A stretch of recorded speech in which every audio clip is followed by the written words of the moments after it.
Welcome to episode 19 of When Safeguarding Fails, the Lizzie Gladwell Crisis. I'm Jeremy Gladwell, Lizzie's dad, and I'm telling the heartbreaking true story of how our daughter, a vulnerable young person, was taken, isolated, and subjected to coercive control, and how she was cast adrift by the agencies tasked with safeguarding.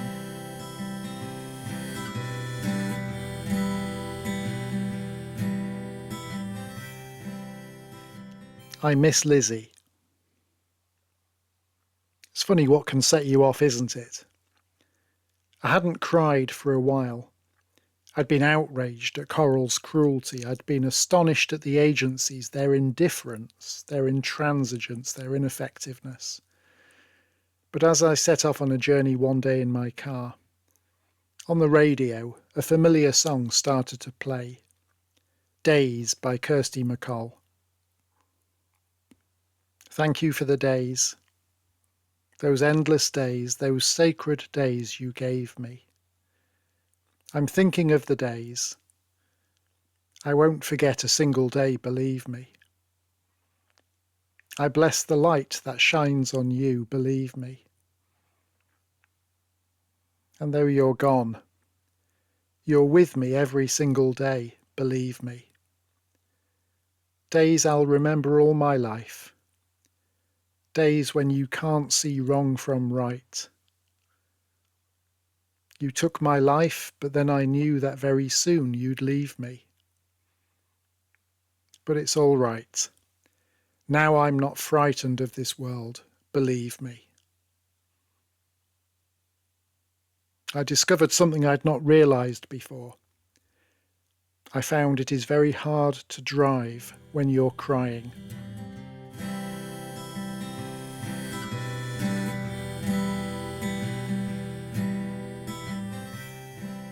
So what had happened to Detective Constable Roscoff? His unexpected call had been on February the 6th, 2024. In that call, he said he would look into the case and get back to me either that week or the next. He didn't get back to me either that week or the next, nor did he provide any contact details. His call had come from a private number, which wasn't very helpful. So after 2 weeks, I emailed the generic Humberside police address, requesting that DC Roscoff contact me at his earliest convenience. DC Roscoff contacted us again, and we arranged a phone call for February the 25th.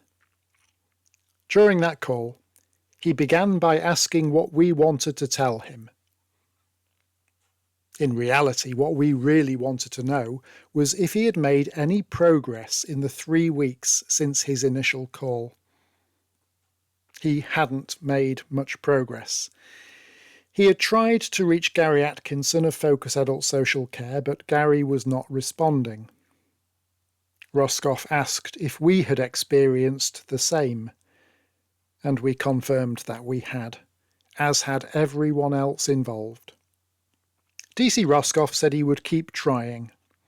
So much for multi-agency liaison. Roscoff had not been in touch with Lizzie either. In fact, I'm not convinced he had made any headway. He mentioned discussing the case with his supervisor to seek advice on its complicated nature. Roscoff was aware of FASD, but he hadn't received any training in it. Nonetheless, his awareness was a notable improvement over everyone else we had encountered in the police and adult social care. At the start of the conversation, DC Roscoff referred to our daughter as Liz. We requested that he call her either Elizabeth or Lizzie, because Liz was her groomed name.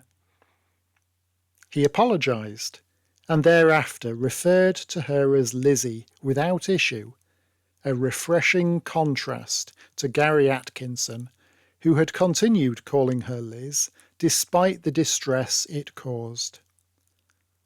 Jane and I thanked DC Roscoff for his diligence, inquisitive attitude, and compassion. He responded by saying, Everyone needs compassion. Yes, absolutely. Why had compassion been in such short supply so far in this distressing ordeal? We had grappled with a faceless, unyielding system that seemed to possess no heart, soul, or willingness to see Jane and me as anything other than inconvenient intrusions. DC Roscoff seemed to be the exception. He said he intended to meet with Lizzie, build a rapport, and take it from there. This was now 7 months after Lizzie was taken. 7 long, grueling, agonising months. The plan was for DC Roscoff to meet with her, build a rapport, meet some more, and chat some more. How long were we expected to exist in the Valley of Shadows without sinking into the pit of despair that constantly threatened to bury us? I spoke to a wise friend about our struggles with the emotionally sterile system and how difficult it was when so many in it lacked compassion. My friend recalled a scene in Home Alone where Kevin's mother struggled to get a policeman to respond to her concerns about her young son at home all alone. The cop initially reacted from a mindset of avoiding hassle or extra work. But then the mum asked if he had any children of his own, and suddenly he got it. Compassion is the critical factor. The agencies did not regard us with any compassion. They refused to try. The individuals had grown so jaded, cynical, cold and hard-hearted that they had lost sight of their core purpose. And that surely is a worrying outcome if you are, for example, an employee of adult social care. What happens when those in the adult social care sector lose the ability to actually care? That's when we enter a nightmare dystopian world of dysfunction and damage. Jane and I felt that the compassion we desperately needed was absent in the faceless bureaucracy that had the power to intervene but chose not to. We were beaten and broken, like the man left for dead in the parable of the Good Samaritan. So far, the priests and Levites hurried past, unwilling to dirty their hands with our suffering. But maybe, just maybe, DC Roscoff was the Good Samaritan who would actually demonstrate concern for our distress, and more importantly, concern for Lizzie's welfare.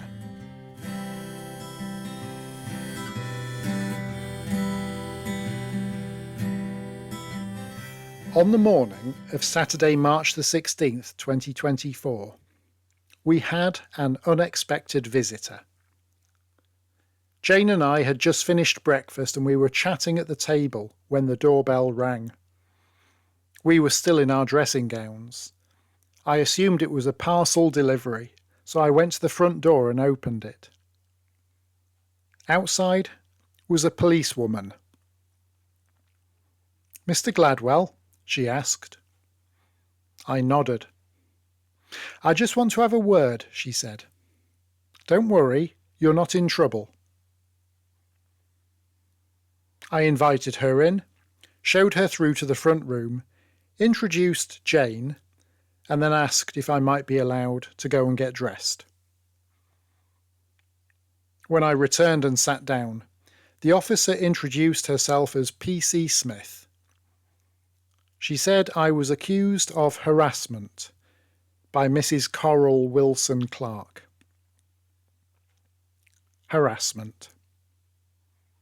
PC Smith required me to sign a community resolution agreement, which would essentially be an admission of guilt and a commitment not to knock on the door of the Wilson Clark house again. This was the home where Lizzie was residing, where our daughter was being subjected to coercive control and manipulative exploitation.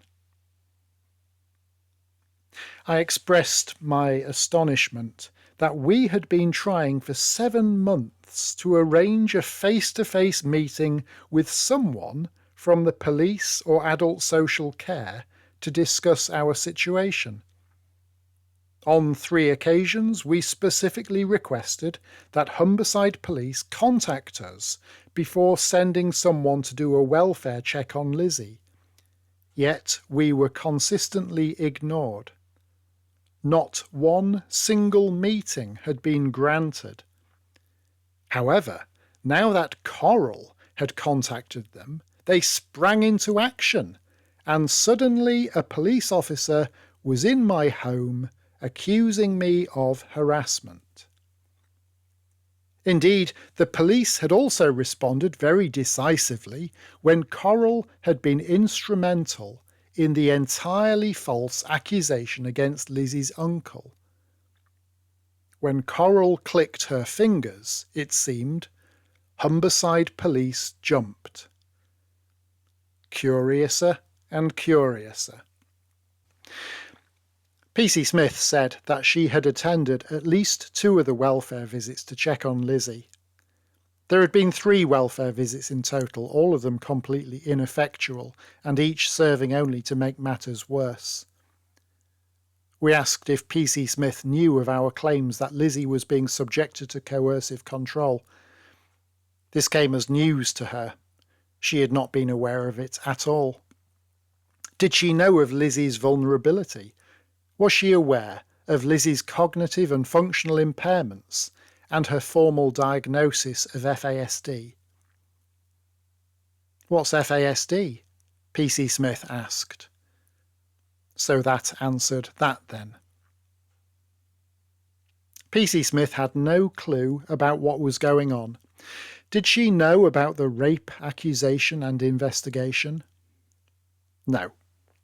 And yet, at Coral's behest, she had got into her car and come to our house to instruct me to sign an order saying I would not knock on the door of that house.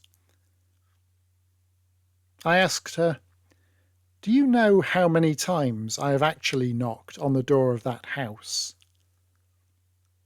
She did not know. So I informed her that I had knocked on the door on 3 occasions.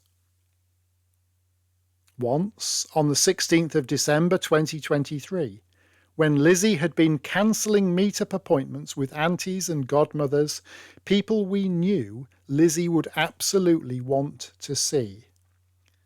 That had been the day of the swoop, when Lizzie had been intercepted by Nick and Lewis before she could have lunch with me in Asda.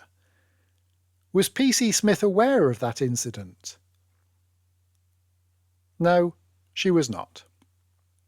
Once on Christmas Eve 2023, when Jane and I had taken Lizzie her Christmas presents, but we couldn't inform Lizzie that we were on our way because we were both blocked. Was PC Smith aware of the removal of Lizzie's phone and the blatant interference with Lizzie's communications and access to contacts? No, she was not. Once on the 20th of January 2024, when I had responded to a cry for help from Lizzie, a message of distress and deep unhappiness, and on that occasion, Nick and Lewis together refused to let me see Lizzie and would not even let Lizzie know that I was at the door. Was PC Smith aware of that? No, she was not. I had knocked on the door 3 times, each occasion perfectly justifiable, and each time I was calm and polite. I did not want to knock. I hated having to. But Coral's control over Lizzie's communications left me with no choice. How could that possibly constitute harassment? Especially since the last knock, on January the 20th, was almost 2 months earlier. It should have been clear to anyone that I wasn't harassing, stalking, or doing anything to make matters worse. P.C. Smith said, "You knocking on the door caused distress to Mrs. Wilson Clark." Distress? Distress? I'm pretty sure both Jane and I laughed with incredulity at the notion. We asked if P.C. Smith had children of her own. She said she did not, although she acknowledged that, given the facts that were new to her, she felt her own dad would have acted no differently from how I had acted. Who wouldn't? Distress. We could tell her about distress, the absolute desolation we had suffered as a couple and as a family, the hell we had endured. Did P.C. Smith not think it would be distressing to see your only child ripped away the moment they turned 18? Did she not imagine the distress of realizing your impressionable and vulnerable daughter was subjected to coercive control, exhibiting great fear and anxiety, and had started self-harming? Did she not consider that it might be distressing for Lizzie's uncle to be falsely accused of rape? And Coral was distressed because I had knocked on her door. And while our own distress had been very much ignored and even made worse by Humberside police, the moment Coral said she was distressed, an officer was at my house accusing me of harassment. A police officer who, by her own admission, did not have the first idea about what was actually going on. The Home Office statutory guidance on controlling or coercive behaviour has the following warning. Police should examine whether the suspect may be making a false counter-accusation. A manipulative perpetrator may be trying to draw the police into colluding with their control or coercion of the victim by making a false incident report. That last bit again. A manipulative perpetrator may be trying to draw the police into colluding with their control or coercion of the victim by making a false incident report. Colluding is a strong word, but it is apt. And there it is, in the police's own guidance. Coral manipulated Humberside police into colluding with her control and coercion of Lizzie by claiming I was harassing her. Had I read the Home Office statutory guidance at that point, I may not have signed the community resolution. Perhaps I should not have signed it. But I did. I now question that decision. Why did I sign it? Because P.C. Smith implied that if I did not sign it, I would be arrested. I didn't want that. I signed it because P.C. Smith said that she would oblige Coral to commit to no further interference in Lizzie's communications with us. I trusted PC Smith to do what she could to resolve this crisis, to make sure that Coral allowed Lizzie to contact us and see us.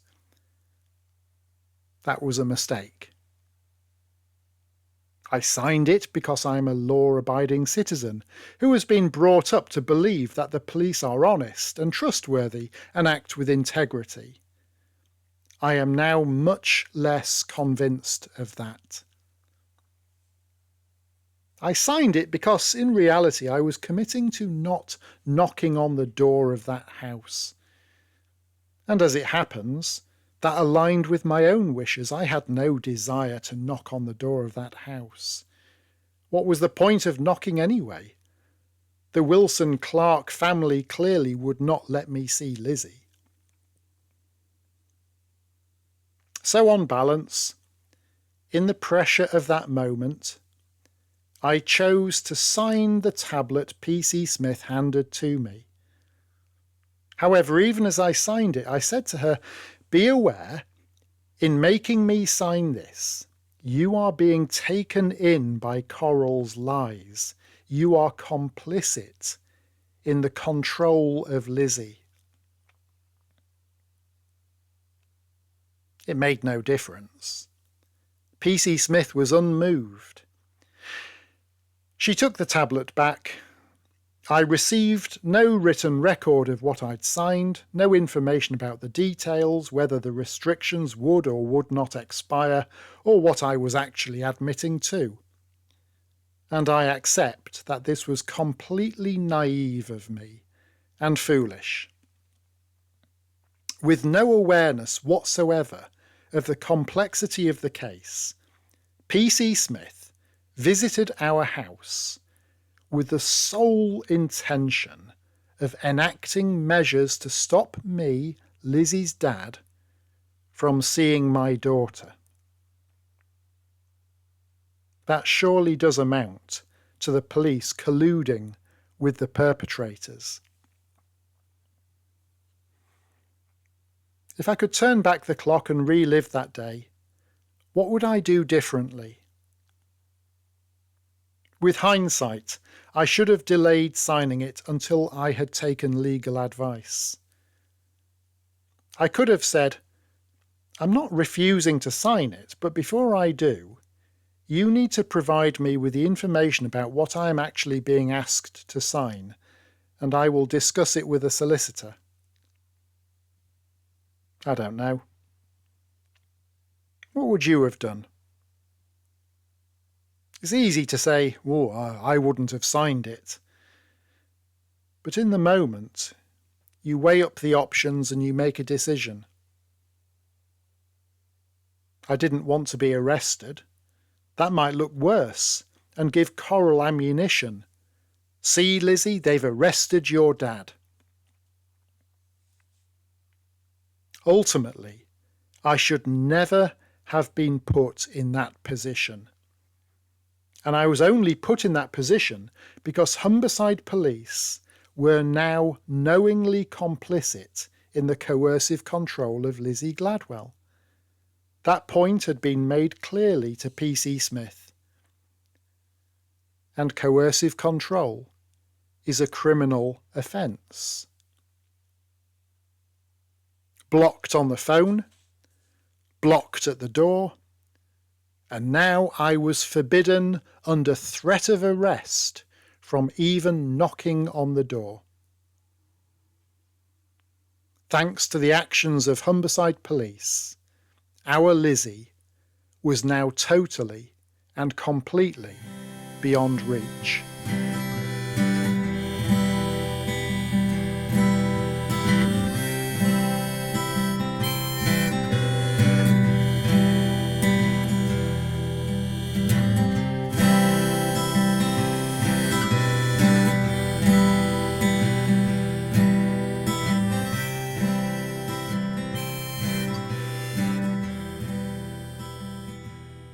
Thank you so much for listening to this episode of When Safeguarding Fails, the Lizzie Gladwell Crisis.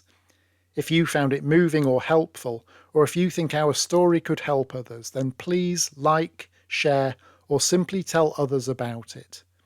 Thank you again, and join me for the next episode.